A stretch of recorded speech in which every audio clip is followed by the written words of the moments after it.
Whether the source of the spectral apparitions seen by defendant Zeller are parapsychic or psychogenic, having reported their presence in both a national publication and the local press, defendant is stopped to deny their existence and, as a matter of law, the house is haunted. From the 1991 New York Supreme Court judgment on the case of Stambovsky v. Ackley. Welcome to Buried Secrets, a podcast about the paranormal, the occult, and weird and forgotten history. I'm Chris. I hope that everyone's doing well and had a good week. This week's episode is about a really fun haunted house story. And, it's fun because the stories of the hauntings are fun, but the best part about it is that it went to court and a judge in the New York Supreme Court got to say definitively that the house was haunted, the house that the case was about, and that caused people to call this case the Ghostbusters Ruling. So it's a really fun case, but before we get to that, I want to talk about some books that I've been reading since the last episode. I mentioned last week that I was reading a book called Dark Star Rising by Gary Lachman. The subtitle of that book is Magic and Power in the Age of Trump. I thought it was a really interesting book. I really liked all the occult stuff that was in it, though I kind of wish it was less pegged to current events because it definitely felt a little dated. And there were some bits of political stuff thrown in where I was like, that's weird. And then I had to think back to 2017 and remember what the conversation was then and be like, okay, I guess that's why he mentioned this seemingly random political thing. Especially back in 2017, it seemed like every single day there was a news story that was somehow very important that maybe wasn't actually important and that we've all forgotten now. So that was a little bit weird, but I actually really did enjoy the book because of all the stuff it had to say about the occult techniques that right-wing people have used over the last few decades, and also Trump and his use of positive thinking and positive psychology. That part was really, really interesting to me. I hadn't realized how connected he was to a big thinker in the space of positive psychology. And also, I'd totally forgotten that Gary Lachman was the bass player of the band Blondie. Now he writes books about occult topics and mysticism and that kind of thing, but he was in Blondie, which feels very random, but I also find delightful. Also this week, I finished reading a book that deals a lot with Catholic exorcism, and I was really excited to pick up this book. I say pick it up. I read it as an audiobook, but I was really excited to press play on this book because it talked about Catholic exorcism, a topic I'm really interested in, and specifically it talked about it in New York City, specifically in the Bronx and Queens. And I was so excited to listen to this book, but it was definitely a disappointment. One, it was one of the most closed-minded books I've read, kind of in terms of the paranormal, the occult, etc. It was written, I think, in the late 90s, early 2000s, but it feels like it was written in the 80s at the height of the Satanic Panic. It was sensationalist, it was fear-mongering, it was really, everything was very black and white in it. And, this person put people into categories of good and evil without really thinking about nuance or circumstances that may have led people to do one thing or another. And that kind of leads into the worst part of the book, was that it was actually incredibly racist. So because of that, while I found it a valuable thing for me to read because it helps contextualize some stuff about Catholic exorcism and helped me learn a little bit more about that, I actually don't want to say what the book was called or who wrote it because I don't want people reading it and supporting this author. But I mention it just mostly because I do have a handful of books about Catholic exorcists that I want to read, including books like Hostage to the Devil by Malachi Martin, which is kind of probably the most famous book about Catholic exorcism. So that's on my to-read list. I'll let you guys know if that's any better than this unnamed book that I just read. But there were some interesting things in it. Like one thing that this author said was he claimed that hauntings were more common in buildings and homes that were near churches. So that's something I'd never heard before. And that's something that I'll definitely keep an eye out for in the future to see if that is a pattern that I can substantiate elsewhere or if this guy was just making stuff up. This book also talked about Ed and Lorraine Warren, who are two famous exorcists from Connecticut. One of these days I'll read their books too. They're very famous. But most of what I know about them now is I think I've listened to some podcasts talking about them, and I learned about them a little bit from the book American Exorcism, which I read a quote from the author of, I think, the episode before last in the cold open. That's a pretty interesting book about the history of exorcisms in America. So those are a couple things that I was reading this week. Happily, the book that I'm listening to right now, I'm enjoying a lot more, and I'm excited to tell you about it next week once I finish reading it. So with my little book report out of the way, let's talk about the Ghostbusters Ruling. This is actually the second time that I've recorded this episode. The first time I recorded this was back, I guess it must have been last April, back when my friend Jen was often on the podcast. She and I recorded this episode, and I kind of just banked it. But one reason too why I didn't edit it and post it is because there were some audio issues with the recording, and it doesn't sound so great. So I thought, this is a really fun topic. I do want to cover it. I'll just re-record it. That honestly would be faster than trying to fix the audio on the old file. So it was really funny, reading through my notes from almost a year ago now.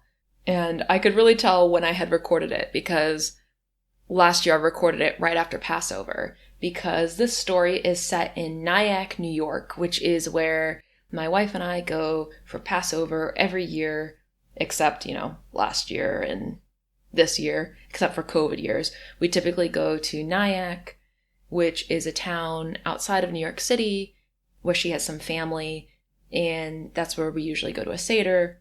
But I was excited to find that this story took place somewhere where I had actually been before, because I've only been outside the city in New York State a handful of times, but this is one of the few places I have been.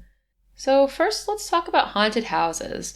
I found some really fun statistics about who lives in haunted houses, etc. So I wanted to read a little bit from that. So this survey is from 2007. I found it on Realtor.com, and it has some interesting info. So respondents were asked whether they were open to living in a haunted house, and 33% of the approximate 1,000 people who answered said that they were open to living in a haunted house. 25% might be, and 42% were not open to the idea at all. About 40% of people who were open to living in a haunted home said that they would want to see that home price go down before they put money down on it, which I think is very reasonable. Another 35% of people said they would live in a haunted house, but it needed to be in a really good neighborhood in order to justify it. 32% of people said, okay, they would live in a haunted house, but they need extra square footage. It would need to be larger to justify it. 29% said they'd move into a haunted house if it had more bedrooms than they could ordinarily afford. And 8% of respondents said they would require no additional perks to purchase a haunted home. I found this really funny because there's just something to me about someone who's I don't really want to live in a haunted house, but I guess, if it's really big, sure. People don't want to be bothered by ghosts, unless there's some kind of trade-off. Which, you would just think if someone didn't want to have ghosts around, they would just, they wouldn't be so easily convinced by other amenities or other benefits, but I guess people are more flexible about it than I had thought. So 47% of people who were surveyed said that they would live in a home where someone had died. 27% of people said they might, and 26% of people said no way. Also fair. Though, if we're talking about old homes, as we are this week, it's pretty likely if you live somewhere old that someone may have died there before, especially because back in the day, I think people died at home a lot more than they do now. And just statistically, it's more likely that someone died in your home the older the home is. People were also asked things like, okay, what sort of evidence of a haunting would you be okay with? So 48% of people who said that they would live in a haunted house said that they would be fine with cold spots or hot spots in their home. 45% of people said they would be fine with things going bump in the night, strange sounds, that sort of thing.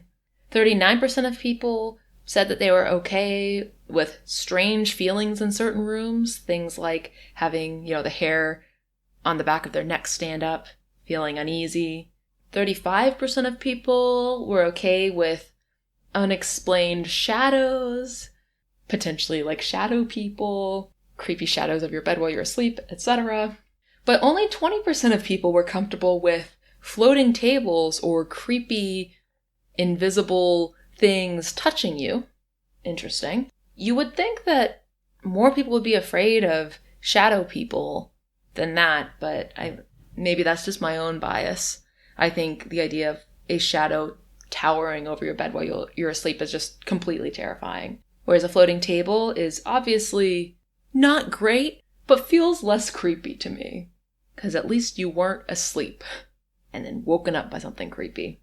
So then 28% of people said that they think they had lived in a haunted home before. 14% of people say that they might have. 58% of people say that they've never lived in one. And when people were asked, why do you think that your home was haunted? 58% of people said that they heard strange or unexplained noises. 51% said that they had felt a creepy feeling in certain rooms. And 40% said that they had seen objects move or just completely disappear.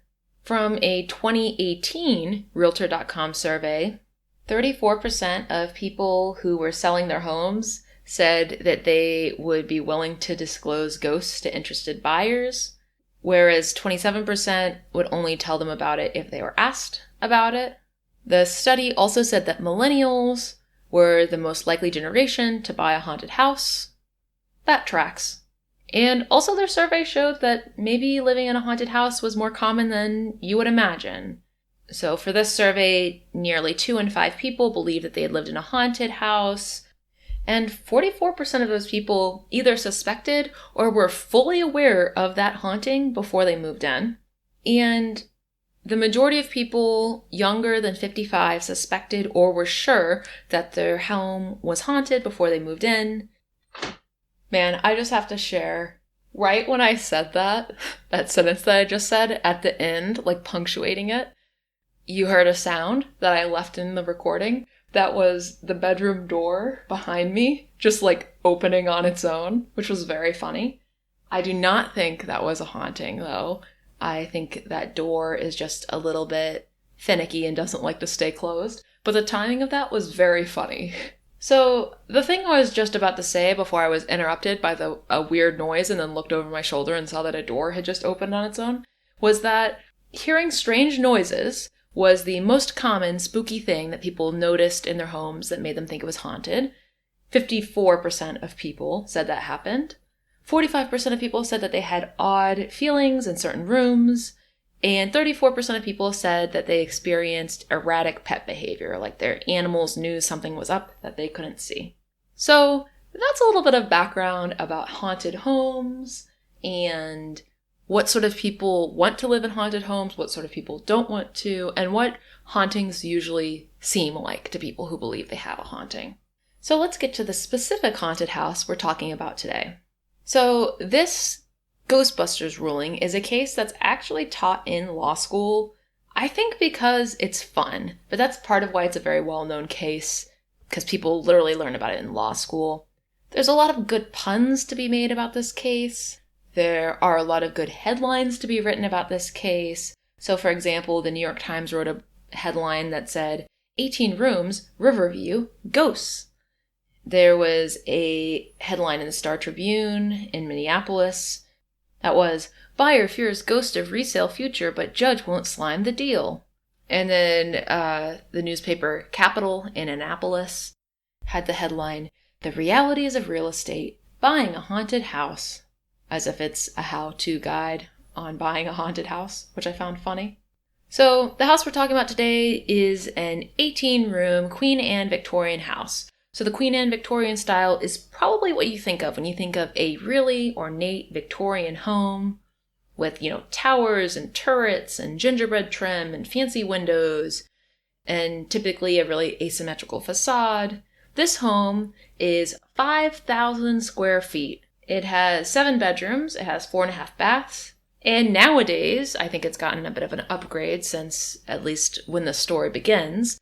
So nowadays it has a 3-car garage, concrete countertops and a renovated kitchen, an in-ground hot tub. It retains the original inlaid floors, arched doorways, and stained glass accents throughout. It has a wraparound porch that faces the river. It has a turret. It has pocket doors. It has window seats, and it has a coffered ceiling. And it's located at 1 Laveta Place in Nyack, New York. It's at the end of a dead-end street with a beautiful view of the Hudson River, and there's views of the river from almost every window. I've looked at the real estate listing. It looks beautiful. The home is walking distance from downtown Nyack. At the time that this story takes place, it was painted gray, though the home is blue now. Like I mentioned, Nyack is a town in New York's Rockland County. It's one of the counties that's right outside of the city. It's right across the Hudson River from Sleepy Hollow, so, a creepy area. I found an interview with a paranormal investigator named Linda Zimmerman, who claimed that Nyack is actually the most haunted town in the most haunted county in New York State. And basically, she said it was because of the history of colonialism. I've talked about a lot of the dark history of different massacres and terrible human rights violations and crimes that have happened against the indigenous peoples of Manhattan. The same is true pretty much of the entire area. So probably you could claim by that standard that pretty much everywhere in this part of the country, but also probably most of America, is extremely haunted, if that's the rubric you're using. Though I'm not trying to say that Nyack is not haunted, of course. So Nyack is about a 45-minute drive from New York City. It's about 2.5 hours on mass transit from where I live here in Queens. The building was built around 1890, and it originally was a boarding house, which explains why there are so many rooms and why it's so huge. Of course, it was never supposed to be a single-family home. But then afterwards, later, it did become a private residence. In the 1960s, Helen and George Ackley moved in to the home. The house was in total disrepair, so it was a fixer-upper. And everyone in town, which, it was a pretty small town, had about 7,000 inhabitants. Everyone in town knew that the house was haunted, but no one told them. However, the hauntings were not an unpleasant surprise. In fact, Helen Ackley loved that the house was haunted. I found a great Village Voice article that I wanted to read a little bit from about these ghosts. There were at least 2 actual ghost sightings over the years, both of which Ackley described in detail, right down to the spook's fashion sensibilities. One apparition, spotted by a friend who spent the night, was, quote, a man dressed in a long jacket of the Revolutionary period. Ackley herself encountered the other while home alone painting the living room walls. What did he look like? He was the most cheerful and solid-looking little person I've ever seen. A cap of white hair framed his round, apple-cheeked face, and there were piercing blue eyes under thick white eyebrows. His light blue suit was immaculate, the cuffs of the short unbuttoned jacket turned back over ruffles at his wrists. A white ruffled stock showed at his throat. Below breeches cut to his kneecaps, he wore white hose and shiny black pumps with buckles. She asked the spirit if he approved of her remodeling decisions. He was there for only a minute, and then he was gone. No, I wasn't drinking that day, Ackley wrote. No, the paint fumes hadn't got to me. He seemed happy to be there, and I was proud to meet him. The lot of them got along famously from there on out, and by the time she penned her piece, Ackley had come to, quote, savor these happenings. If the time comes for us to move again, she wondered, is there any way we can take our otherworldly friends with us? Ackley made a concerted effort to publicize her visitors. There was the piece in the Digest, of course, and she even had the place featured on a walking tour of Nyack. She was proud of her ghosts. There was also a New York Times article from 1990 that had some great details, so I wanted to read a little bit from that. Mrs. Ackley said that one of the ghosts would waltz into her daughter's bedroom. We don't know whether or not she was the one who woke the children up by shaking the bed, she said. Ghost number 3 was a Navy lieutenant during the American Revolution. My son saw him eyeball to eyeball outside the basement door, Mrs. Ackley said. I also found a great account from a man who married one of Helen's daughters, Cynthia, where he wrote about his experiences in the house. So, wanted to read that too. The first happened on Christmas Eve. I was home alone due to various activities. I was playing Christmas elf in the living room, putting gifts together. It was totally quiet in the house. After a while, I kept hearing a muffled conversation coming from the dining room around the wall. I would get up and walk over, and nobody was there. I felt like I was being watched. I had purposely turned on every light in the surrounding rooms. I was getting nervous. Then my future brother-in-law suddenly pounded on the door, making me jump out of my skin, and the talking stopped. The second incident happened in our bedroom on the 3rd floor. It was a clear, dark night. Sin had already fallen asleep, and I was drifting. Then I heard the bedroom door creak and the floorboards squeak. My back was to the edge of the bed. Suddenly the edge of the bed by my midsection depressed down, and I felt something lean against me. I went literally stone stiff. I was speechless and could hardly move. I was able to twist my neck around enough to see a womanly figure in a soft dress through the moonlight from the bay windows. I felt like she was looking straight at me. After about a minute, the presence got up and walked back out of the room. I finally relaxed enough to shake my wife out of sound sleep, acting like a toddler who just had a nightmare. Later I reflected on the incident. I believe the ghosts were checking me out because they knew my wife and her ex-husband. They probably wanted to see if I was a good person for her. That was the woman who used to shake Sin's bed every morning to go to high school. After that episode, no other sightings occurred. I did get the impression that they did approve of me, and my wife and I were married about 18 months later. So, all the stories about the ghosts in this home are really heartwarming and sweet, and it's almost like they just want to be part of the family. And I really love that. So, after more than 24 years of living in the home, Helen Ackley decided to sell their house and to move to Texas or Florida, somewhere warm. And that was partially also because the property taxes on the house were through the roof. Her husband had died years before, and it sounds like she was ready to, retire somewhere nice. So in 1989, she sold the home to Jeffrey Stambovsky, who was a 38-year-old Wall Street bond trader, and his wife Patrice Sorero, who was pregnant at the time. They put down a $32,000 down payment on the home, which had sold for $650,000. So $650,000 is about $1.3 million today. So no longer a fixer-upper. When he found out about the ghost stories, though, Jeffrey Stambovsky said that it threatened his property value and he wanted to pull out of the deal.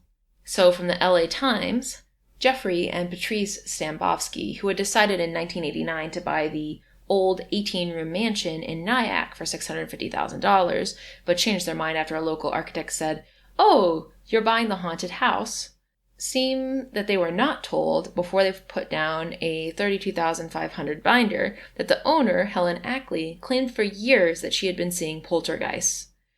In a 1977 article in Reader's Digest, she said that one of them was a cheerful, apple-cheeked man who looked like Santa Claus.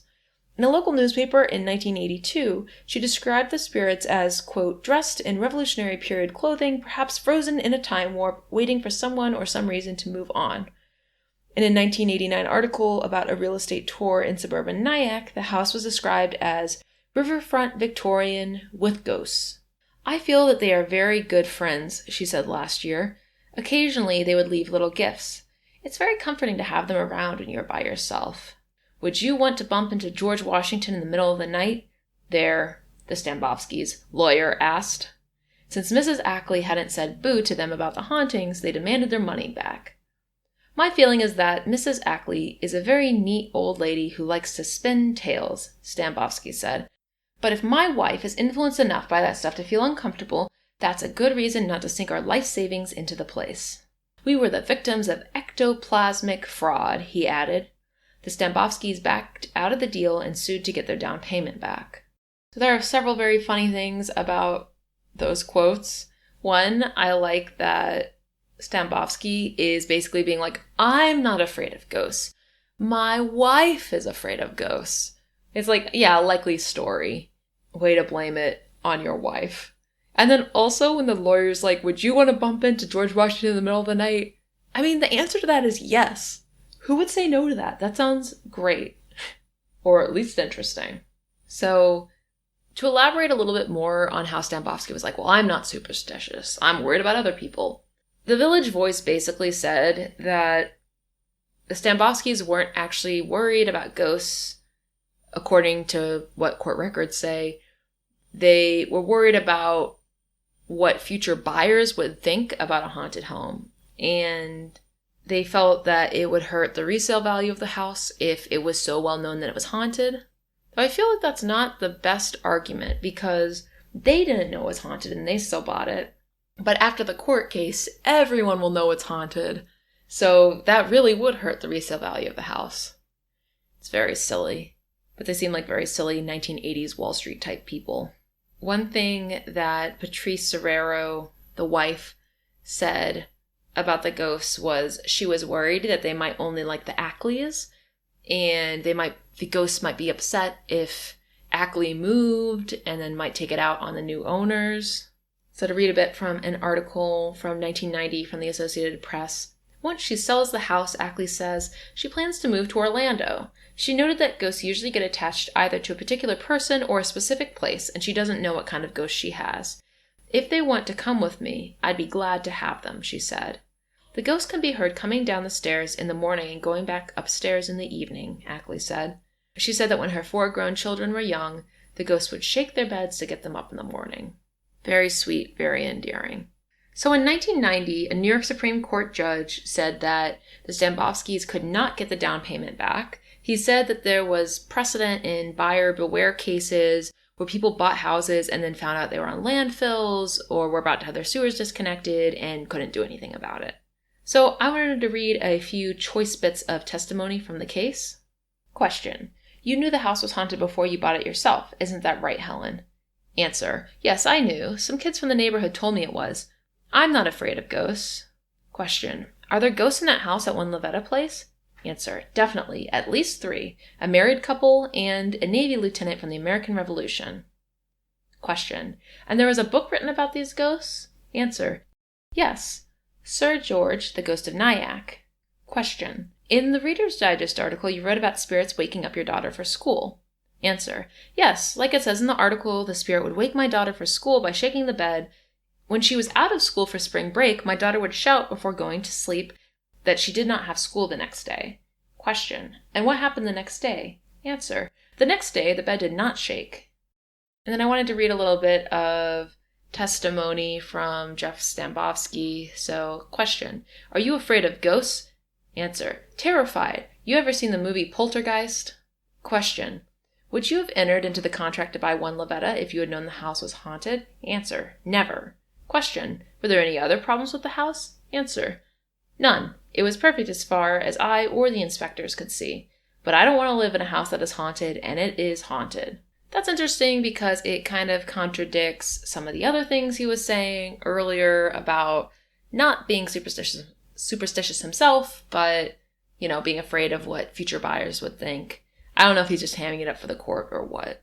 So after this, there were 50 prospective buyers, including the amazing Kreskin, a mentalist who was looking for a place to keep his collection of paranormal things.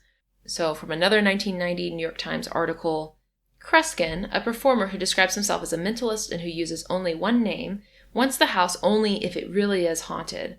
This has some people in Nyack thinking about deeply held beliefs and just how deeply they hold them. If I can sell a house, I believe in ghosts, says Murray Jacobs, a real estate agent who is to show Kreskin the house today. I'd believe in fairies too, if that's what it takes. Mr. Jacobs and other agents have just had 25 to 50 calls about the house. Kreskin has gone house hunting in the past and has narrowed his search to something haunted. He wants a place for the memorabilia he has collected in a lifetime of doing experiments that come as close to demanding psychic powers as a man who says he does not have them can come. Finding his paycheck anywhere in an auditorium, even in a stuffed turkey, for example. So then the article goes on to talk about other houses that Kreskin looked at that were supposedly haunted, but that he was able to find rational explanations for. So there was a follow-up article in the New York Times, which I'll read a bit from. The amazing Kreskin says no deal on that turreted turn-of-the-century Victorian house in Nyack, New York, the one the owner says has ghosts. Kreskin, a performer who describes himself as the world's foremost mentalist and uses only one name, said he decided not to bid on the 3-story clapboard house after the owner's son told the Fox News program A Current Affair that videotaping a seance Kreskin had been thinking of holding there would cost $50,000. The owner, Helen Ackley, said the $50,000 came up in a conversation with her 29-year-old son, William, after she decided that reporters and camera crews were taking up too much of her time. "My son said to me, 'Would you do this with $50,000? I said, sure." I laughed. He picked up the phone, and when he told them that, it was a good stopper, and I thought it was a good time for them to stop. She said that she told Kreskin he could have a seance, but without television coverage, a condition Kreskin said he could not accept. "As a matter of policy, a current affair does not pay for stories," said a spokesman for the show, "so I think it would be highly unlikely that we would pay for a seance." Kreskin, who toured the house briefly last month, said that he was disappointed. It went on the market after Justice Edward H. Lerner ruled in state Supreme Court in Manhattan that a would-be buyer, Jeffrey M. Stambovsky, had no right to his $32,500 down payment. Mr. Stambovsky backed out of a $650,000 contract on the house after finding out about the ghosts. Sort of sounds like Kreskin just wanted a way to have a free filming location for some publicity for himself, so definitely on Ackley's side here. Apparently, later on, the home was sold to someone different, not the Stambovskys and also not Kreskin, for a little bit under $650,000, according to the LA Times. And that someone else was film director, screenwriter, and actor Adam Brooks, who bought it and lived there for 20 years. So he was the screenwriter who wrote Definitely Maybe, Bridget Jones' The Edge of Reason, Wimbledon, and probably most exciting to the audience of this podcast, Practical Magic. Which, Practical Magic does make a lot of sense, It's this story set in this, enchanted seeming home, and he's living in this beautiful haunted Victorian home. Feels right. However, Adam Brooks said that he never encountered any ghosts while he lived there. Meanwhile, Helen moved to Orlando. Apparently, she really struggled with leaving the ghosts, and she, asked them to come with her, but they didn't. Later on, in 1991, the Stambovskys appealed their case and eventually won. They were told that they could sue to get their down payment back, and they ended up getting most of it back. The court basically felt that the haunted nature of the house had been deliberately concealed, and they also had a problem with how Ackley had publicized the hauntings and basically told everyone about the ghosts who would listen, except the buyers. So after that, real estate agents were required by law to tell prospective buyers that a house was haunted, if it was haunted. Later on, the Stambovskys bought a different house in Nyack, a house that was apparently not haunted. Though I love the irony of how Adam Brooks moved there and was like, yeah, no ghosts here. Almost feels like that happened just to taunt the Stambovskys.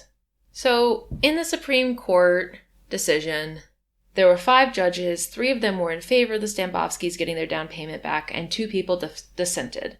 So I wanted to read some of the puns from this case. So from the majority opinions, there were puns such as, "Plaintiff hasn't a ghost of a chance. I am nevertheless moved by the spirit of equity," is part of that. Then it quotes Hamlet, Act 1, Scene 5, something that the ghost says, "Pity me not, but lend thy serious hearing to what I shall unfold." And then it continues later and says, "From the perspective of a person in the position of plaintiff herein, a very practical problem arises with respect to the discovery of a paranormal phenomenon. Who you gonna call?" as a title song to the movie Ghostbusters asks. Applying the strict rule of caveat emptor to a contract involving a house possessed by poltergeists conjures up visions of a psychic or medium routinely accompanying the structural engineer and terminix man on an inspection of every home subject to a contract of sale. This person's just having fun. And then later, finally, if the language of the contract is to be construed as broadly as defendant urges to encompass the presence of poltergeists in the house, it cannot be said she has delivered the premises vacant in accordance with her obligation under the provisions of the contract writer. That's basically a joke about how, the house can't be considered vacant and ready for occupancy because there's ghosts in it, which is very silly. From the Village Voice article, Judge Rubin, who wrote the judgment for the appeal, said, "It was a real estate case, a fairly routine case, actually," Rubin said. "It was never about whether anyone believes in ghosts." Fair enough, but what about Rubin himself? The judge had his hands clasped in front of him. "Of course not," he said. So a little bit of follow-up about what happened after Helen moved out. So Helen's son-in-law wrote the following. Around 1993, Helen was contacted by a paranormal researcher from Portland, Oregon. He was interested in the house and had a friend who had already communicated with her former roommates in Nyack. Helen went out to visit our family here in Oregon and arranged to meet with the researcher, Bill Merrill. She also met the channeler, Glenn Johnson. They were able to contact 2 ghosts from the Nyack residence from a location in southern Oregon. One ghost called himself Sir George, the other called herself Margaret. The ghost stated that it wasn't as much fun in the house since the Ackleys moved out. The ghost went on to explain various parts of history of the area along the Hudson between Nyack and Upper Nyack and Hook Mountain. Later historians in Rockland County checked out the recounting and most of it held up, or could easily be true. The facts presented were highly obscure and not readily available. In one meeting with the ghosts, they stated that they were to board and it was time to move on, so maybe the ghost of Nyack is no more. In 1995, Bill and Glenn published a book about these events. It is entitled Sir George, the Ghost of Nyack by Bill Merrill and Glenn Johnson. I like the idea of the ghosts maybe needing to hop onto a ghost train or something and get on board to go into the afterlife. It's kind of funny. A train or a boat. Something like that. So by 1995, New York State basically undid the precedent from this case. The state passed the Stigmatized property laws, which basically said that real estate agents only had to tell prospective buyers about physical issues with the home, not murders or suicides that happened there or paranormal activity, unless they're specifically asked about it. So all those people out there who happen to be buying in New York State, just remember, make sure to ask whether anyone was murdered, killed themselves, or whether anyone has encountered ghosts, poltergeists, or anything else paranormal in the house. Whether or not you like ghosts and like spooky things, that's good information to know, And they're not going to tell you unless you ask. So Helen Ackley died in 2003, but her son believes that her spirit now lives in one Laveta Place, which I find very sweet. From 2012 to 2015, Ingrid Michaelson, the singer-songwriter, lived in the home. And, she said she really liked it. It was beautiful, but she didn't find it creepy at all. She said, "I absolutely adored living at One Laveta. It's a magical home. It's a memorable home. It's a home where people gather. It draws you in and comforts you, and the view is unbeatable." That's what she told the New York Post. Nowadays, Matisyahu owns it. He is a Jewish singer and rapper. He was really big for a while when I was in high school, so I remember his stuff. I have no idea if people nowadays would have heard of him. So in September 2019, the house went up for sale for $1.9 million. I don't think it's been sold yet because I looked it up and it looks like it still hasn't been sold. Just a couple weeks ago, they lowered the price to $1.8 million. So if you're wondering how much that would cost you, Trulia calculates the mortgage to be more than $10,000 a month. And in 2016, the property taxes were $43,000, which is bananas. So that's the story of the Ghostbusters Ruling. I just want to end with some information that I found in an article about how to avoid moving into a haunted house. If you're listening to this, I assume you, like me, are fascinated by ghosts, but it's not always a good thing to live in a haunted building. So if you don't want to live in a haunted building, here's what this article recommends you do, since not all states require sellers to disclose. First, you ask the previous owner or real estate agent if the place is haunted. Then you cross-reference death records and property records. There's a website called diedinhouse.com where you can pay, and then it cross-references deaths and other records to determine whether a house has had people die in it. And it also tells you if the house or apartment's ever flooded, caught fire, been used as a meth lab, or if a previous resident was a sex offender. You can also check out the seller disclosure form, which I guess is a form that a seller might mention deaths or paranormal suspicions on, because it's a form where they list material facts about the location. It's not super likely for that info to be there, but this website says you should check anyway, just in case. And then the fourth thing that it recommends that you do is ask the neighbors if they've heard that it's haunted, etc. And that does it for today's episode. You can write to me at buriedsecretspodcast@gmail.com. I would love to hear any haunted house stories people have. I'm also curious, would you live in a haunted house? Have you lived in a haunted house?